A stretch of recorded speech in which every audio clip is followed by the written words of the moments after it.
ஹரே கிருஷ்ணா. இந்த உழவார பணி என்ற ஆலய சேவைக்கு விட்டலா பாண்டுரங்கன் ஆலயத்துக்கு வந்திருக்கும் அனைத்து பக்தர்களுக்கும் பக்தைகளுக்கும் என் அன்பார்ந்த வணக்கங்கள். நான் ஆக்சுவலாக 2015 அப்போ அதிசம் 11 வருஷத்துக்கு முன்னால் ஒரு பெரிய ஒரு மாத பாரத டூரில் மகாராஷ்டிராவில் இருக்கக்கூடிய மிக பிரசித்தி பெற்ற விட்டல பாண்டுரங்கன் கோயிலுக்கும் போயிருக்கிறேன். இது மிகவும் ரொம்ப விசேஷமான ஆலயம் இந்த விட்டல பாண்டுரங்கர் கோயில். அப்போ நான் ஒரு கொஸ்டின் கேட்குறேன். இன்றைக்கி உங்ககிட்ட கிருஷ்ணர் உங்கள் வீட்டுக்கு வந்தாருன்னு வச்சுக்கோங்க, நீங்கள் உடனே என்ன பண்ணுவீங்க? பெரும்பாலான பக்தர்கள் என்ன சொல்லுவாங்க? நான் அவரை வழிபடுவேன், அவருக்கு ஆரத்தி எடுப்பேன்,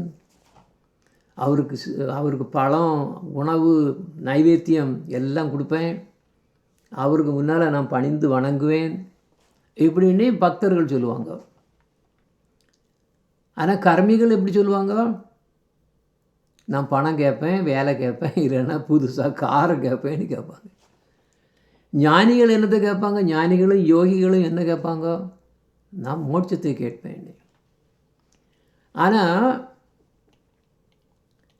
கிருஷ்ணரையே கிருஷ்ணரையே நீ கொஞ்ச நேரம் வெயிட் பண்ணுங்கோ அப்படின்னு கேட்டுக்கொண்ட ஒரு பக்தர் இருக்கார். அந்த பக்தருக்கு பேர் தான் புண்டரீகர். அதை கேட்டுட்டு கிருஷ்ணரும் சந்தோஷமாட்டு வீட்டு வெளியே வெயிட் பண்ணிட்டு நிற்கார். யார்? பக்தன் ரெடியாகிறது வரைக்காக வேண்டி கிருஷ்ணர் வெளியே வெயிட் பண்ணிகிட்டு இருக்காது. அது துவாரகா கிருஷ்ணர். இவர் தான் அந்த விட்டலர் அப்படிங்கிற ஒரு பேரில் நம்ம வழிபாடுறோம். பண்டரிபுரத்தில் அவர் ஒரு செங்கலின் மேல் நின்றார். தனது 2 கைகளை அப்படி இடுப்பில் அப்படி வச்சுக்கிட்டு, நீங்கள் பார்க்குறீங்களா, இந்த மாதிரி வச்சுக்கிட்டு தன்னை வரவேற்க தயாராகும் வரை தன்னுடைய பக்தருக்காக வேண்டி காத்திருக்கார். பாருங்கள், நேரடியாக இறைவனை காணும்போது என்ன நாம் பண்ணுவோம் அப்படிங்கிறத நினச்சி பார்க்கும்போது இது ஒரு விசித்திரமான காட்சியாக நமக்கு தோன்றலாம். விட்டலா அப்படின்னா என்ன பேருன்னா, பல்வேறு மரபுகள் வெவ்வேறு விளக்கங்களுக்கு கொடுக்காங்க. பரவலாக அறியப்படும் விளக்கம் என்னென்னா, செங்கல்லின் மேல் நிற்பவர், தன் பக்தனுக்காக காத்திருக்கும் நிலையில் நிற்கும் இறைவன் அப்படின்னு சொல்கிறாங்க. அப்போ மகாராஷ்டிராவில் வழிபடக்கூடிய இந்த கிருஷ்ணர் ரொம்பவும் கருணை மிக்க வடிவம்னா இதுதான். அப்போ இங்கே முக்கியமாக ரொம்பவும் ஆச்சரியப்படக்கூடிய விஷயம் என்னென்னா, வேறு எல்லா கோயிலையும் போய் நாம் விக்கிரகத்தை போய் பிடிச்சி நம்ம என்ன பண்ண முடியாது, தழுவ முடியாது, அப்படி பிடிக்க முடியாது. இங்கே அப்படி இல்லை. இந்த உலகத்திலே பார்த்தோம்னா ஃபுல்லாக இந்த ஒரே ஒரு கோயிலில் மட்டும்தான் நாம் அவரை அப்படி பிடிச்சி அப்படியே என்ன ஹக் பண்ணலாம், இறைவனை தொட்டு தழுவ முடியும். அதனால் இந்த ஆலயம் ரொம்பவும் தனித்துவமானது, ரொம்பவும் ஸ்பெஷல். இப்போது நீங்கள் இதுதான் இந்த ஆலயத்தோட வெளியே தூரத்துலேருந்து பார்த்தா இப்படி தான் தெரியும். இந்த ஆலயத்துக்கு பேர் ஸ்ரீ விட்டல ருக்மிணி மந்திர் அப்படின்னு இதுக்கு பேர். நீங்கள் அது என்ட்ரன்ஸ் இது இந்த ரோடில் இப்படி போய் இதில் வந்தோன்னா நுழைவாயில் நீங்கள் அப்படியே பார்க்கலாம். நாங்கள் இப்படி தான் உள்ளே போனோம். அப்போ அங்கே அவர் ஏன் ஒரு செங்கலுக்கு மேலே நிற்காரு? இதுதான் அந்த புண்டரீக கதை. அவர் அந்த கதை 5000 வருஷத்துக்கு முன்னால் போவோம்.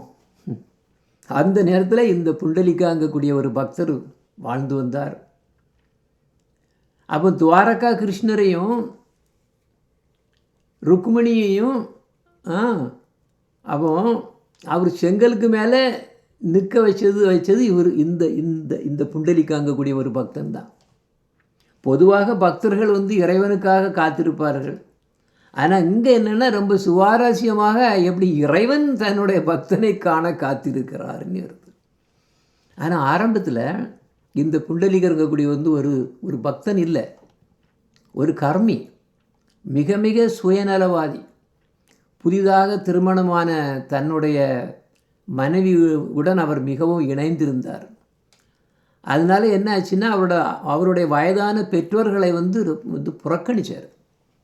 தனது புதிய மனைவிக்கு சேவை செய்ய தனது பெற்றோரை கூட செய்தார். இப்படி பல வழிகளில் அவரோட பெற்றோரை வந்து சித்திரவதை செய்தார் அவர். அப்போ ஒரு நேரம் எல்லாரும் சேர்ந்து காசிக்கு போகிறாங்க. காசியில் குக்கோட முனி அங்கே இருக்கக்கூடிய ஒரு ரிஷியோட ஆசிரமம் இருக்குது. அங்கே அவங்க தங்கியிருக்கும்போது இவருக்கு மட்டும் ஒரு சிறப்பு தரிசனம் கிடைக்குது. அங்கே அவரோட பார்வையில் தெரியுது, பல தெய்வீக பெண்மணிகள் அந்த ஆசிரமத்துக்கு உள்ளே வராங்க. அவங்க என்ன பண்ணுறாங்க, அந்த ஆசிரமத்தில் உள்ள தரையை அவங்களுடைய முடிகள், தலைமுடி பெருசு தெரியாது இருக்கக்கூடிய தலையை முடியை வச்சு அப்படியே அதை தொடச்சி அதுக்கப்புறம் க்ளீன் பண்ணிவிட்டு அதுக்கப்புறம் புறப்படுறாங்க. இவர் பார்த்து இது யாருன்னு யார் இவங்க வராங்கன்னு நினச்சிட்டு அவங்க கேட்குறாரு, நீங்கள் யார் அப்படின்னு கேட்குறாரு. அப்போ அவங்க சொல்கிறாங்க, நாங்கள் எல்லாம் இந்த ஹோலி ரிவர்ஸ், புண்ணிய நதிகள் தான் நாங்கள். இந்த இடத்த துடைப்பதன் மூலம் நாங்கள் தான் தூய்மையாகிறோம். ஆனால் நீ நிறைய பாவங்களை செய்திருக்கிறாய், நரகம் உனக்காக காத்திருக்கிறது அப்படின்னு சொல்லிட்டு போயிட்டாங்க. இதை கேட்ட உடனே அப்போதான் அவருக்கு உதிச்சுது, நாம் பண்ணுறது எவ்வளவு மோசமான இது பண்ணுறோம். என் அப்பா அம்மாவை இப்படி சரியாக பார்க்காம இப்படி நான் போயிட்டுருக்கிறேன் அப்படின்னு அவர் அந்த நேரத்தில் அதிர்ச்சி அடையார், ரொம்ப பயப்படுறாரு. அதுக்கு பிறகு தான் நினைக்காரு, இனிமேல் இது இப்போதிலிருந்து என்னுடைய அப்பா அம்மாவை, பேரண்ட்ஸை நான் ரொம்பவும் நல்லா பார்க்க போகிறேன், அவங்களுக்கு பணிவிடை செய்ய போகிறேன் அப்படின்னு சொல்லி என்ன பண்ணார், உறுதி எடுத்துக்கிட்டு அவரோட அந்த நெஞ்சம் எல்லாமே கம்ப்ளீட்டாக மாறிடுது. ஏன்னா புனித நதிகளின் தனித்துவ வடிவங்களை அவர் பார்த்ததுனால அவர் ஃபுல்லாக மாறிட்டார். அன்னையிலிருந்து அவருடைய பெற்றோர்களை நல்லாவே கவனித்து வந்தார். அது மட்டும் இல்லை, கிருஷ்ணரை வழிபட ஆரம்பித்தார். அப்போதான் அவர் கிருஷ்ண பக்தர் ஆகிறார். அப்போது ஒரு விஷயம் நடக்குது. இதோட பின்னணி என்னென்னா, கிருஷ்ணர் வந்து யாரை, ருக்மிணியை கல்யாணம் பண்ணியாச்சு. அதுக்கப்புறம் சத்யபாமாவை வந்து திருமணம் செய்கிறாரு. இதனால் ருக்மிணி தேவி வந்து ரொம்பவும் வருத்தம் அடைந்து துவாரகையவே விட்டு வெளியே வந்துடுறாங்க. அதுக்கப்புறம் கிருஷ்ணர் வந்து ருக்மிணி தேவியை தேடி அங்கங்கெல்லாம் அலைஞ்சு கடைசியில் ருக்மிணி தேவியை வந்து இங்கே தான் வந்து கண்டுபிடிக்காரு. அப்போ ருக்மிணி தேவி வந்து எப்படி காணும்போது எப்படி இருந்து அந்த 2 கையை இப்படி வச்சுட்டு அவர் இதில் வந்து படத்தில் பார்க்குறது மாதிரி அப்படியே கோபத்தில் நின்றுட்டுருக்கு. சரி, அப்புறம் கடைசியில் கிருஷ்ணர் வந்து ருக்மிணி தேவியை கண்டு ஆறுதல் கூறினார். அப்போ சரி, எல்லாம் செட்டில் ஆகிடுது. அதுக்கப்புறம் கிருஷ்ணர் சொன்னார், இங்கே என்னுடைய பக்தன் புண்டலிகா இங்கே பக்கத்தில் தான் இருக்கிறான், அந்த என்னோடய பக்தனை போய் பார்த்துட்டு அதுக்கப்புறம் போவோம் அப்படின்னு நினச்சிட்டு கிருஷ்ணர் ருக்மிணி தேவியும் யார் புண்டலிகாரோடைய வீட்டுக்கு வர்றாங்க. அங்கே வீட்டுக்கு வந்த உடனே வந்து நிற்காங்க. ஆனால் அந்த சமயம் அவர் என்ன பண்ணிகிட்ருக்காரு, டோர் வழியாக தெரியுது, அவருடைய பெற்றோர்களுக்கு மசாஜ் செய்துட்டுருக்காரு, சேவை நடந்துகிட்டு இருக்கு. அப்போ புண்டலிகர் வந்து கிருஷ்ணரை பார்க்காரு, அந்த டோர் வழியாக தெரியுது.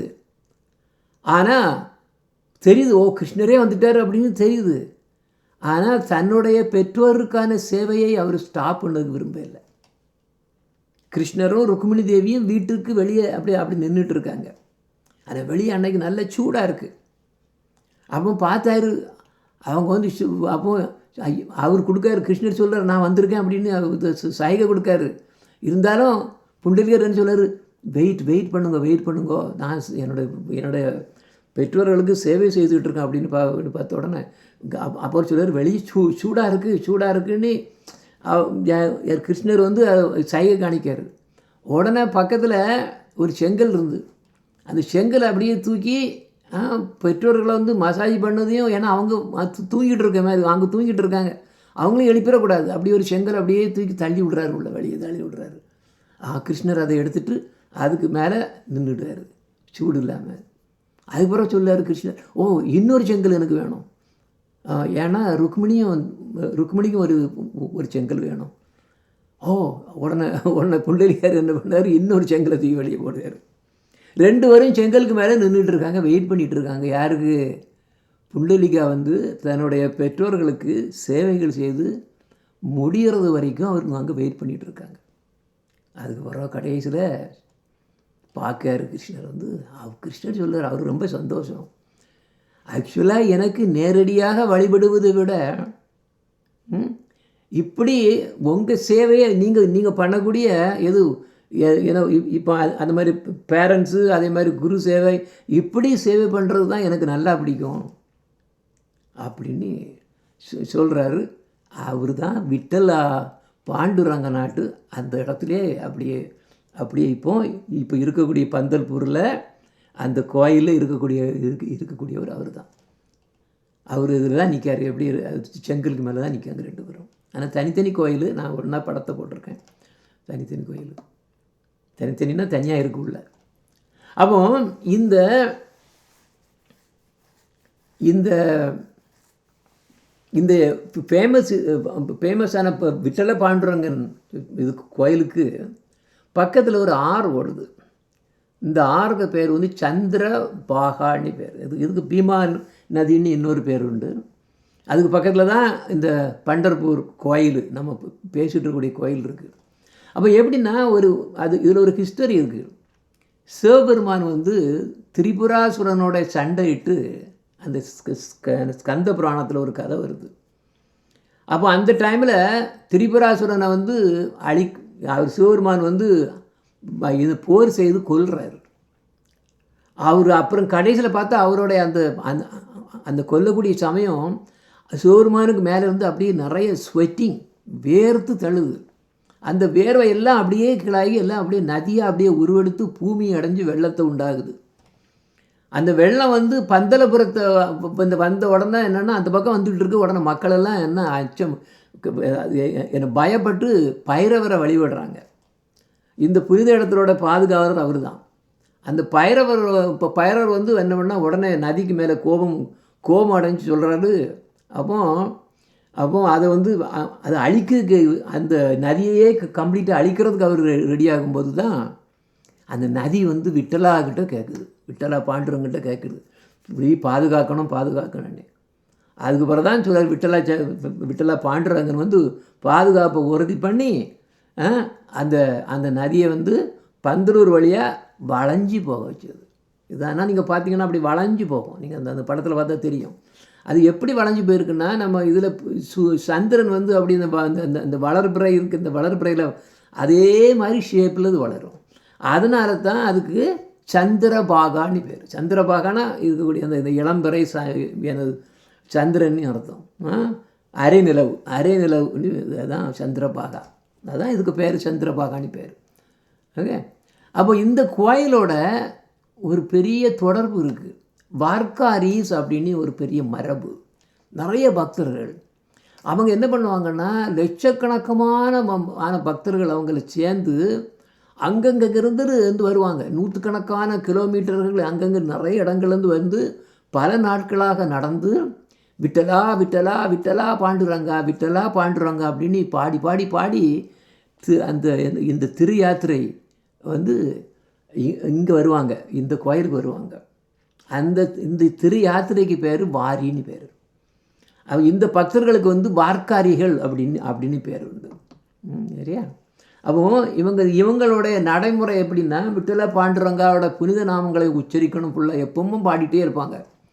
ரொம்ப பணிவு உள்ளவங்க, மற்ற பக்தர்களுக்கும் ரொம்பவும் சேவை செய்வாங்க. ரொம்ப எளிமையான வாழ்க்கையை வாழக்கூடியவங்க இவங்க. எப்போ பார்த்தாலும் அபங்ஸ் அப்படின்னு, அபங்ஸ்னால் அதை பக்தி பாடல்கள் அதில் உள்ள ஏன்னா அது நிறைய இதில் வந்து செயின்ஸ் இருக்காங்க இதில். இப்போ வந்து இந்த புண்டலிக்காவோட ஸ்டோரி நான் இப்போ சொன்னேன்.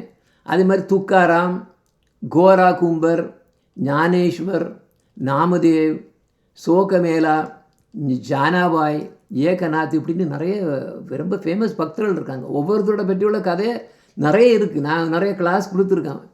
ஏன்னா இங்கே நமக்கு டைம் கிடையாது.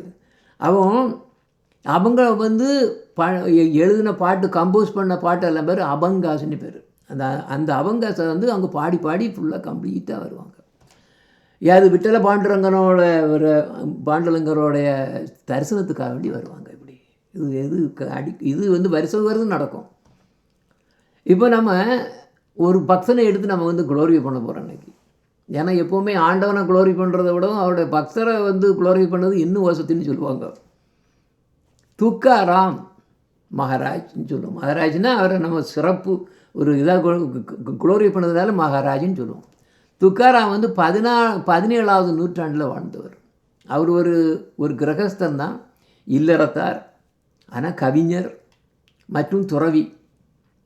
அப்போ அவரோட லைஃப்பில் அவர் எதெல்லாம் எடுத்தாரோ அவ்வளவுமே ஃபெயிலியராக தான் போச்சு.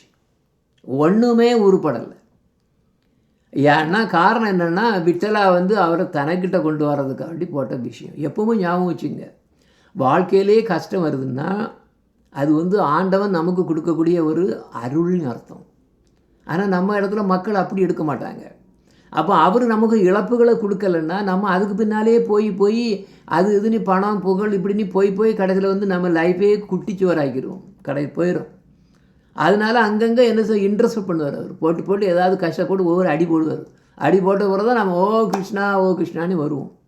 அப்போ இது வந்து விட்டல பெருமானோட அருள்னால தான் அவர் எந்த இது வர மெட்டீரியலிஸ்டிங் அவர் என்னெல்லாம் பிஸ்னஸ் ஆரம்பிக்க பார்த்தாரு, அதை பண்ண பார்த்தாரு, பணம் பண்ண பார்த்தாரு, எல்லாமே குப்பை, எல்லாமே அவ்வளோ ஃபெயிலியர். கடைசியில் எனக்கு எதுவும் வேண்டாம், விட்டலா பாண்டுரங்கன் போதும் அப்படின்னு அவர்கிட்டே வந்து காலில் விழுந்தார். அப்போ அவரோட என்னென்னா எப்போ பார்த்தாலும் நாம ஜெபம் நடந்துகிட்டே இருக்கும்.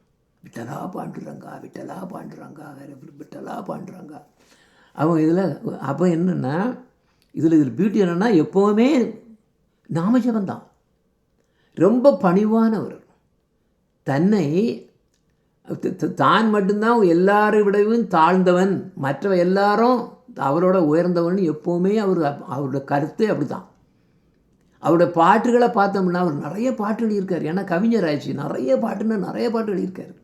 எல்லா பாட்டுலையும் பார்த்தோன்னா சரணாகதி உணர்வு அப்படியே தெரியும். ரொம்பவும் கருணை உள்ளவர்.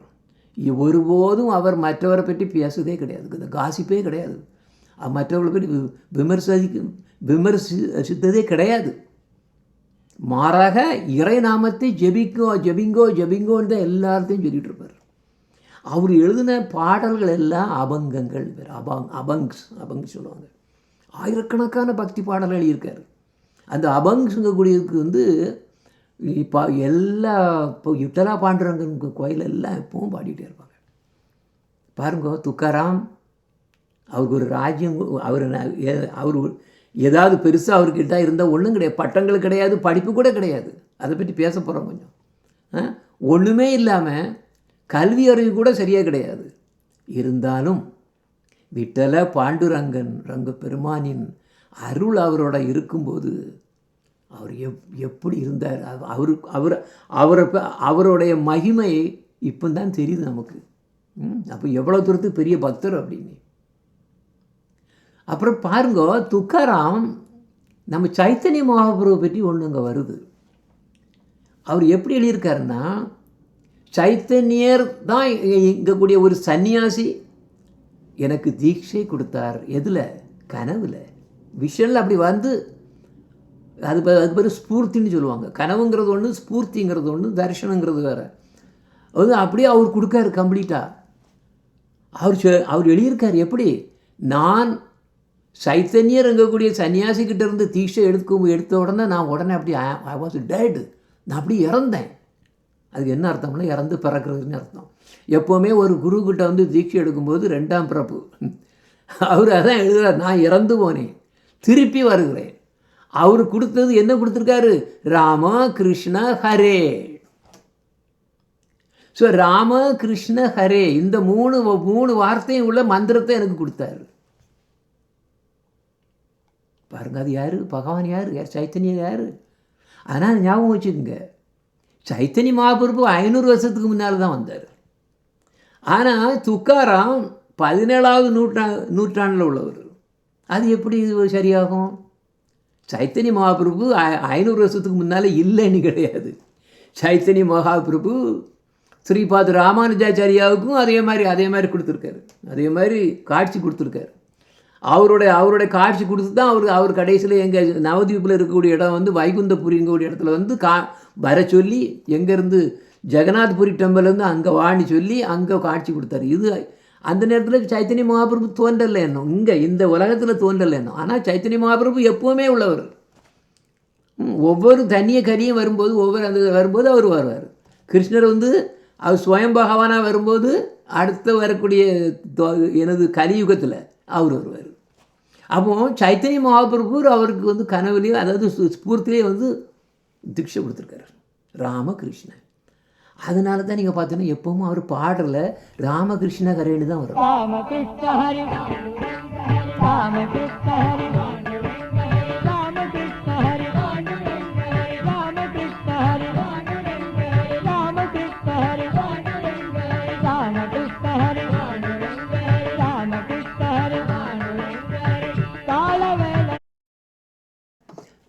பார்த்தீங்களா? அப்போ இதுதான் நம்ம ஹரே கிருஷ்ணா மகாமந்திரில் என்ன இருக்குது? ஹரே கிருஷ்ணா ராமா. அப்போ இந்த 3 வேர்டும் தான் மகாமந்திரத்தில் எல்லாமே அடக்கம். இதை தான் அவர் எனக்கு கொடுத்தாரு அப்படின்னு அவர் எழுதியிருக்காரு. அப்போ துக்காராமுக்கு தீட்சை அடிச்சிருது யார்? சைத்தன்ய மகாபிரபு. அப்போ பாருங்கள் நமக்கு அப்படி எவ்வளோ கனெக்ஷன் இருக்குன்னு. அதுக்கப்புறம் பின்னர் 500 வருஷத்துக்கு முன்னால் நடந்தது இல்லையா? பகவான் சைத்தன்ய மகாபிரபு அவதரித்த போது அப்படியே சவுத் இந்தியா டூருக்கெல்லாம் வந்திருக்காரு இல்லையா? வந்துட்டு அப்புறம் மறுபடியும் எல்லாம் மகாராஷ்டிரா போகிறாரு. மகாராஷ்டிரா போய் அவருடைய யார் தன்னுடைய பக்தனை அந்த அவதரித்த இடத்துக்கு அங்கே போய் பிளஸிங் கொடுக்குறாரு. தன்னுடைய பக்தரை கௌரவிப்பதற்காக வேண்டி அந்த இடத்துக்கு போயிருக்காரு. அப்போது இப்படி கௌடிய வைஷ்ணவ சம்பிரதாயத்துடன் தொடர்பை நாம் பார்க்குறோம். பகவான் சைத்தன்ய மகாபிரபு என்ன கற்பித்தார் நமக்கு?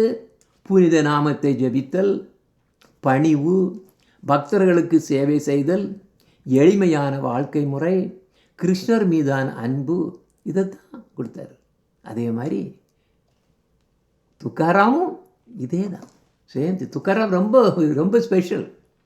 ஆனால் துக்காராம் வந்து மற்றவங்கள மாதிரி பள்ளிக்கூடத்துக்குள்ள வந்து ஃபுல்லாக படித்து பட்டம் பெற்றவர் கிடையாது.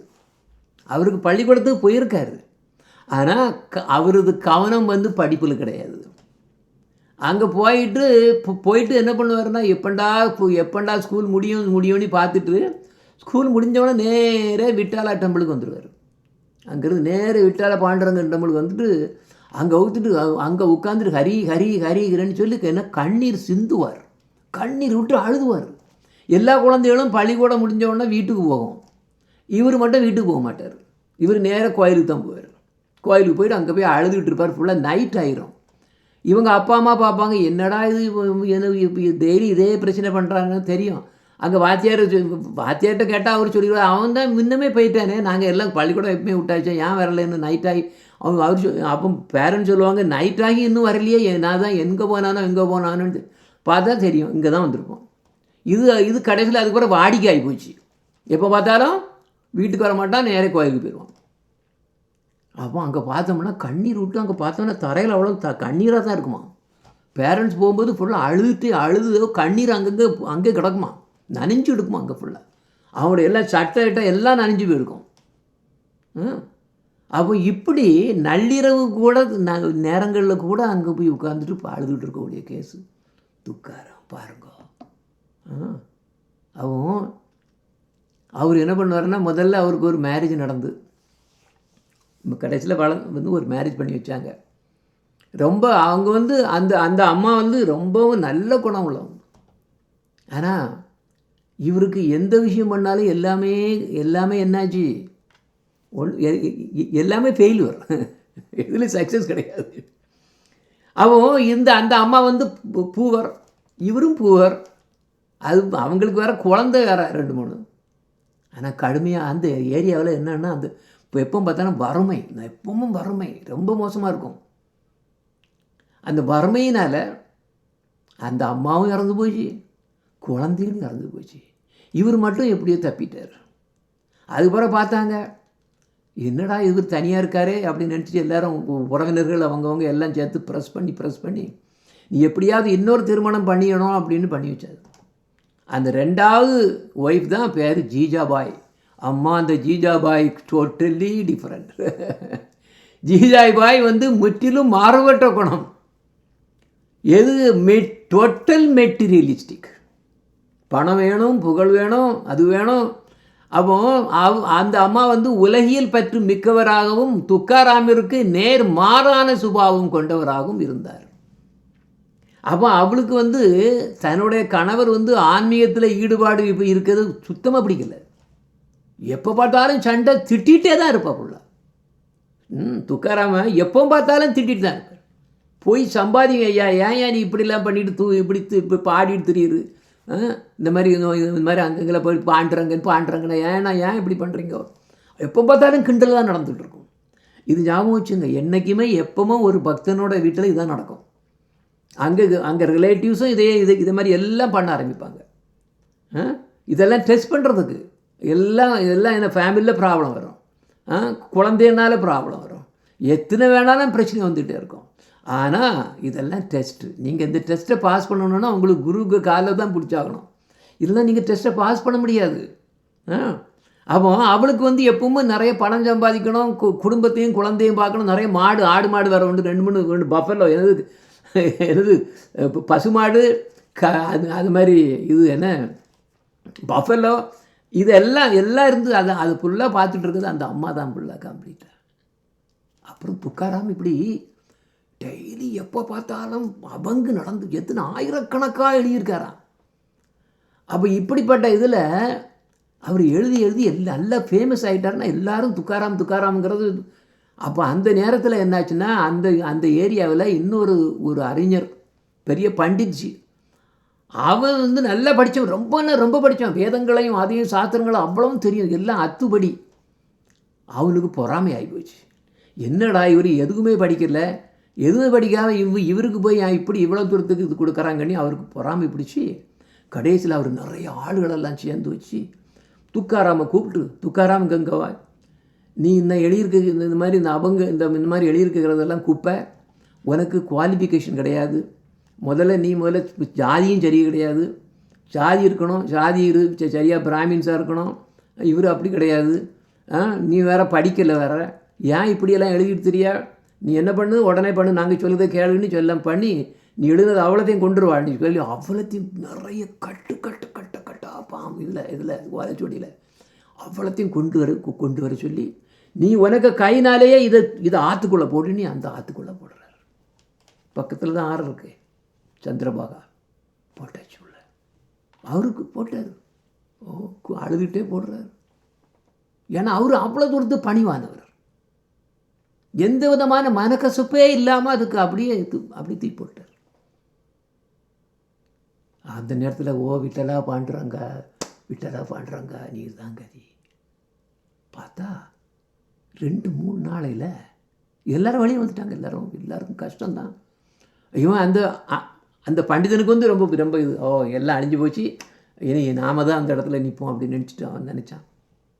ஆனால் கொஞ்ச நாளில் பார்த்தோம்னா எல்லாரோட இதுலேயே முன்னாலேயும் பார்த்தோம்னா அந்த அவர் எந்த போட்ட ஓலைச்சுவடிகள் எல்லாம் தண்ணிக்குள்ளே போட்ட சுவடு அவ்வளோ அப்படியே தூக்கி அப்படியே வெளியே வந்து வெளியே ஆற்றுக்கு மேலே அப்படியே நிற்கிது. எல்லாரும் பார்க்குறாங்க. பார்த்து அப்புறம் எல்லாத்தையும் திருப்பி கலெக்ட் பண்ணாங்க. ஒரு இதில் கூட தண்ணி படாமல் அப்படியே ட்ரையாக இருக்குது. அப்போ என்ன சொல்கிறாங்கன்னா, சரஸ்வதி தேவியே அவள் எல்லாத்தையும் எடுத்து கம்ப்ளீட்டாக திருப்பி கொண்டு கொடுத்துருக்கா. அப்போ பகவான் விட்டல பாண்டுரங்கனே அவரோட துக்காராமோட பக்தி படைப்புகளை பாதுகாத்துருக்காரு கூட, சரஸ்வதி தேவியும் கூட வச்சு. இதனால தான் இந்த இந்த அபங்ஸ் வந்து அவ்வளவு ஃபேமஸ். எல்லோரும் வந்து அவங்க எல்லாம் பாடுறாங்கன்னா இதுதான் காரணம். அதுக்கு பிறகு எல்லாம் அந்த உலகம் அதில் ஃபுல்லாக கம்ப்ளீட் ஏரியா எல்லாருமே தெரிஞ்சு போச்சு இவருடைய மகிமை, இந்த பக்தி தெரியும் போது. அந்த டைமில் தான் சத்ரபதி சிவாஜி இருக்கார். சத்ரபதி சிவாஜிக்கு வந்து இது தெரிய ஆரம்பிக்கு. அவர் உடனே என்ன பண்ணுவாருன்னா, அங்கேருந்து நிறைய அவருடைய சேவகன் கூடால நிறைய கிஃப்ட்டு, நிறைய துணி மணி அது இது பணம் வேணும் எல்லாம் கம்ப்ளீட்டாக எல்லாம் அனுப்பி கொடுக்காரு. இங்கே வீட்டுக்கு வருது, எல்லாம் வீட்டுக்கு வருது. அவருக்கு இவங்க கேட்காங்க, யார் இது அனுப்பியிருக்குன்னா, சிவாஜி சத்ரபதி சிவாஜி இதெல்லாம் அனுப்பி வச்சுருக்காரு, உங்கள்கிட்ட வந்து கொடுக்குறதுக்கான கொடுக்குறாங்க. அவர் சொல்லுவார், நான் பணம்னு எனக்கிட்ட வந்துட்டுன்னா எனக்கு பக்தி போயிடும். பணமும் பக்தியும் ஒன்றா நிற்காது, அதனால் எனக்கு இது எதையும் கொடுக்காதீங்க. திருப்பி அனுப்பிச்சிட்டார். ஆனால் ஜீஜாபாய் அந்த குழந்தைகள் எல்லாருக்கும், ஐயோ இந்த சட்டையை கூட நம்மளால் போட மாட்டேங்கிறாங்களே அப்பா, இப்படியெல்லாம் திருப்பி கொடுக்குறானே அவங்களுக்கு அவங்க வேறு அழுதுகிட்டு இருக்காங்க. ஏன் இப்படின்னு அவர் சொல்லிட்டாரு, நோ. துக்காராம் சொல்லிட்டாரு, நோ, இந்த மாதிரி செல்வம் வந்துன்னா பக்தி சுத்தமாக காலி, எனக்கு வேண்டாம், எனக்கு பாண்டரங்கன்னு போதும், நீங்கள் கொண்டு போயிருங்கன்னு கொண்டு போயிடுறாரு. எல்லாம் திருப்பி விட்டார். திருப்பி பழையபடி என்ன பண்ணால் திருப்பி புண்ணு ட்ரை பண்ணார் சத்ரபதி சிவாஜி, இதையா இன்னும் எடுத்துக்குங்க அப்படின்னு எல்லாம் அனுப்பிவிட்டே இருக்கார். திருப்பி பழையபடி அப்போ மேலும் மேலும் பரிசுகளை அனுப்புறது எல்லாமே திருப்பி சத்ரபதி சிவாஜிக்கே திருப்பி வந்துடுது. கடைசியில் சத்ரபதி சிவாஜி நேரே துக்காராவை பார்க்க போகிறார். பார்த்த உடனே தெரியுது, இந்த மகான் அந்த இடத்த பார்த்த உடனே நீர் தான் என்னுடைய குரு அப்படின்னு அப்படியே காலில் விழுந்து சிக்ஷா எடுக்கிறார். சீடராக தீட்சை எடுத்துக்கிறார். பார்த்தீங்களா? அப்போ இது மட்டும் இல்லை, ஒருக்கா என்ன ஆச்சு, அவுரங்கசீப் வந்து சத்ரபதி சிவாஜியை கொல்றதுக்கு பிளான் பண்ணிட்டு இருக்கான். ஒரு தடவை சத்ரபதி சிவாஜி இங்கே துக்காராம் இங்கே வீட்டில் இருக்கார், டெம்பிளில் ஆக்சுவலாக டெம்பிளில் அவங்க எல்லாம் இருக்காங்க. அந்த டைமில் அவுரங்கசீப் வந்து இதை தெரிஞ்சு உடனே நிறைய பெரிய படை வீரர்களை அனுப்பி எப்படியாவது சிவாஜியை வந்து ஒன்றியே நீங்கள் பிடிச்சிட்டு வாங்க, இல்லைன்னா கொன்னுடுங்க அப்படின்ட்டு போயாச்சு.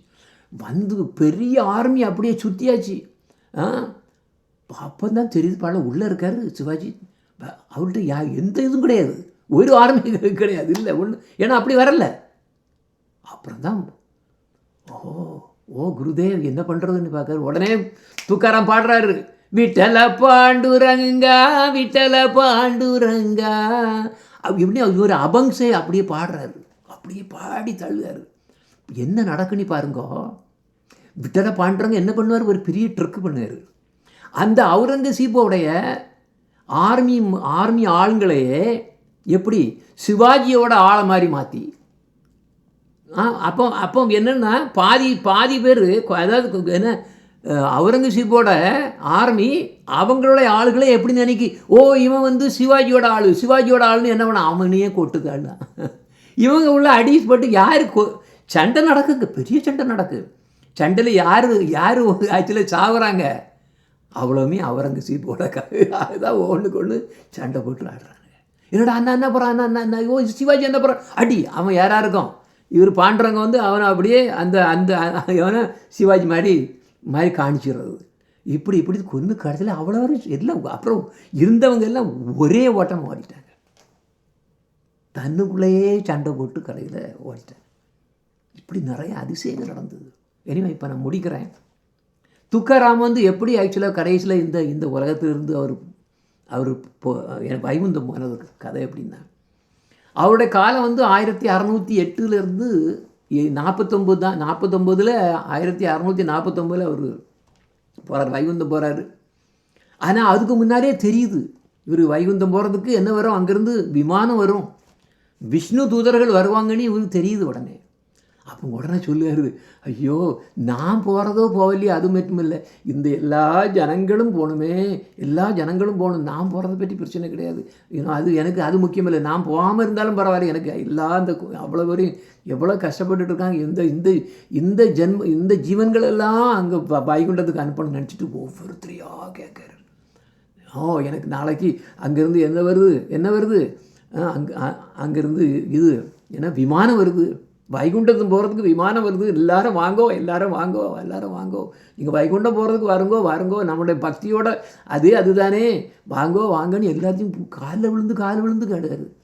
அவங்க எல்லாம் என்ன சொன்னாங்க, ஐயே ஏன் இப்படி இவருக்கு துக்காராமுக்கு கடைசியில் பைத்தியமே பிடிச்சி போச்சே, விட்டலா பாண்டுறாங்கன்னு இப்படி சொல்லி பாடி அவரை பாருங்கள், அவருக்கு ஃபேமிலி அவ்வளோ ஒன்றுமே கிடையாது, பாவம்.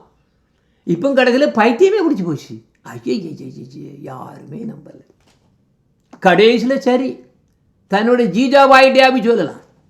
ஓ ஜீஜாபாய், அவருடைய மனைவி ஜீஜாபாய்கிட்ட போய் சொல்கிறாரு, ஓ பாரு ஜீஜாபாய், நம்ம இவ்வளவு பக்தி பண்ணுறதுக்கு எதுக்கு, வைகுண்டம் போகிறதுக்கு தானே.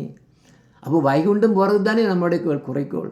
இது ஒரு வாய்ப்பு வருது, நாளைக்கு சில வைகுண்டம் போகிறதுக்கு அங்கேருந்து விமானமே வருது, அங்கே இந்த மாதிரி நம்மளை கொண்டு போகிறதுக்கு வருது, நீ என்னோட வைகுண்டத்துக்கு வா அப்படின்னு கெஞ்சி கேட்குறாரு.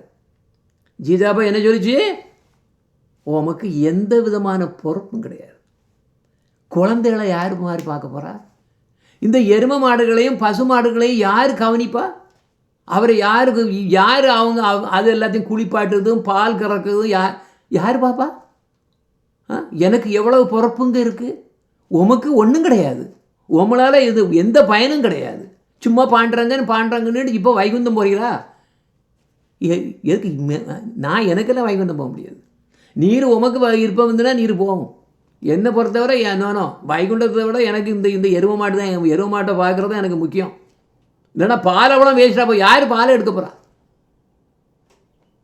வரமாட்டேன்ட்டு கடைசியில் வருது. துக்காராம் சொன்னது மாதிரி கடைசியில் விஷ்ணு தூதர் கூட அப்படியே கருட வாகனம் அப்படியே கீழே வந்து இறங்குது. அவர்கிட்ட ஒரு வீணை உண்டு, அந்த வீணை நாரதமுனி கொடுத்த வீணையாகும், அதை வச்சு தான் அது பெரிய ஹிஸ்ட்ரி, நான் ஃபுல்லாக எங்கள் டைம் இல்லை சொல்கிறதுக்கு. அப்போ அந்த வீணை அவர் என்ன பண்ணுறாரு போகும்போது, அது அப்படியே நாரதமுனி கொடுத்ததில்லை, அப்படியே அப்படியே விடுறாரு, அது அப்படியே வானத்தில் அப்படி மிதந்து அப்படியே போகுது, நாரதமுனிகிட்டே பார்க்குற போகுது. நாரதமுனி இருக்கக்கூடிய, அதாவது வைகுந்தத்துக்கு போகுது. அது எல்லாரும் பார்த்துட்டு ஆச்சரியப்படுறாங்க, என்னடா இது இப்படி, நான் பைத்தியம்னு சொன்னோமே, ஐயோ இப்போ கடைசியில் உண்மையாக இருக்குதுன்னு நினச்சில்ல, கடைசியில் துக்காராம் அதில் ஏறினார், வைகுண்டத்துக்கு போனார், எல்லாம் கம்ப்ளீட்டாக ஆச்சு. இந்த துக்காராம் இருந்த வீடு இதுதான் அவர் இருந்தக்கூடிய வீடு. நான் அங்கே போயிருக்கும்போது அவர் வீட்டுக்கு ஃபுல்லாக கம்ப்ளீட்டாக பார்த்தேன், பழைய வீடு அவர் இருந்த வீடு. இப்போ அதை கோயில் மாதிரி அதாவது அவருடைய நினைவுக்காக வேண்டி வச்சுருக்காங்க.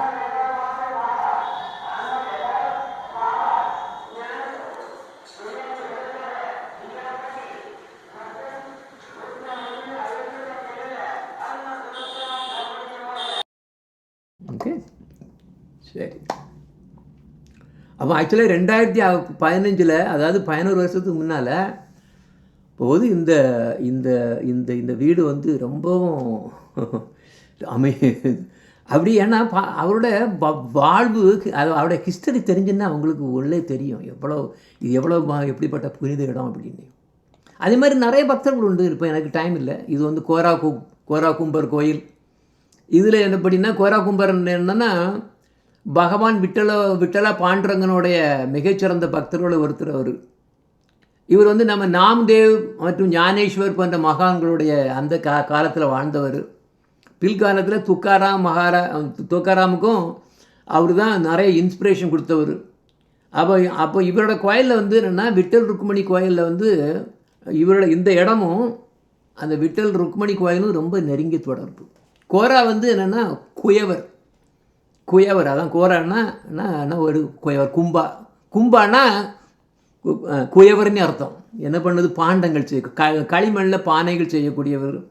ஆனால் எப்போவுமே அவர் அந்த பானை பண்ணதுக்கு என்ன பண்ணுவார், கிளே பண்ணுவார் இல்லையா, அதை எல்லாம் போட்டு மிதித்து எடுத்து, காலை போட்டு மிதித்து எடுத்து பண்ணுவார். அப்போல்லாம் விட்டலா பாண்டுறாங்கன்னு எப்படி பாடி தான் அதை மிதிப்பார். அப்போ ஒரு நாள் என்னாச்சுன்னா, இதே மாதிரி அவர் நினச்சிட்டு இருந்தார், அப்படியே பாடி அப்படியே அவர் இந்த மண்ணை இது பண்ணிட்டு குழச்சிக்கிட்டு இருக்கார், சம்டி பண்ணிகிட்டு இருக்கார். இதெல்லாம் பார்த்தா தெரியும், நான் காணிக்கிறேன். அவர் எல்லாம் மறந்துடுவார். ஒரு நாள் அவருடைய தன்னுடைய சின்ன குழந்தை அந்த களிமண்ணுக்குள்ளுக்குள்ளே உள்ளே வந்துட்டு, ஏன்னா அது விளையாடுன்னுட்டு நேரம் என்னடா எங்கே மண் இருக்கு அப்படின்ட்டு உள்ளே வந்துடுது.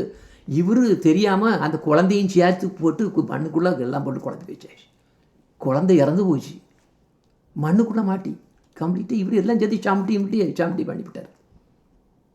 அப்போ அதுக்கு பிறகு தான் கொஞ்ச நேரம் கழித்து அவரோட மனைவி யாராவது வந்து பார்த்தா குழந்தைய காணோம். குழந்தைய நான் உம்மோடைய பொறுப்பில் விட்டுட்டு போனேனே, என்னையா பண்ண, எங்கே போனான்னு அங்கே பார்த்தா குழந்தை செத்து அதில் கிடத்துக்கு மண்ணுக்குள்ளே எல்லாம் இப்படி சாமிட்டி வச்சு எல்லாம் சுத்தம் போயிருக்கு. ஐயோ, களிமண்ணுக்குள்ளே குழந்தை கிடக்கே அப்படின்னு நினைச்சு கதறி அழுறா. இவரும் சேர்ந்து கோராவுக்கு பார்த்தாரு, ஐயோ நான் இப்படி பண்ணிவிட்டேனே அப்படி அவர் வேறு ஆள ஆரம்பிக்கிறாரு. இருந்தாலும் ஆண்டவன் மேரில் அவர் குறை சொல்லலை. அவர் என்ன சொல்றாரு, ஓ விட்டலா ஓ விட்டலா ஓ விட்டலா பாண்டுரங்கா, எல்லாமே உமக்கு சொந்தம், எல்லாமே உமக்கு சொந்தம். அப்போ உம்முடைய விருப்பம் இதுன்னா நீங்கள் அது நடக்கட்டும். இதான் அந்த சமட்டக்கூடிய, நீங்கள் கீழே பாருங்க குழந்தை இருக்கும், அதில் பாருங்க, அதில் பார்த்தீங்களா அவர் சமட்டி அந்த இதை கிளைய பண்ணும்போது குழந்தைய வந்து மாட்டி. கடைசியில் என்னாச்சு, விட்டலா பாண்டுரங்கனே தோன்றி அந்த குழந்தைய திருப்பி அப்படியே ஒன்றுமே ஆகாத மாதிரி குழந்தைய திருப்பி கொடுத்தாரு. இது நடந்த விஷயம் பார்த்துருக்கலாம். ரொம்ப விசேஷமான இடம். விட்டல பாண்டுரங்கா விட்டல பாண்டுரங்கா விட்டல பாண்டுரங்கா விட்டல பாண்டுரங்கா. ஹரே கிருஷ்ணா கிருஷ்ணா கிருஷ்ணா ஹரே ஹரே, ஹரே ராம ராம ராம ஹரே ஹரே, ஹரே கிருஷ்ணா கிருஷ்ணா கிருஷ்ணா ஹரே ஹரே, ஹரே ராம ராம ராம ஹரே ஹரே. அனைத்து பக்தர்களுக்கும் வணக்கம். வாஞ்சா கல்பா தருவிச்சா கிருபா சிந்து பேவச்சா பதித்தானாம் பாவனேபிய வைஷ்ணவேபிய நமோ நம.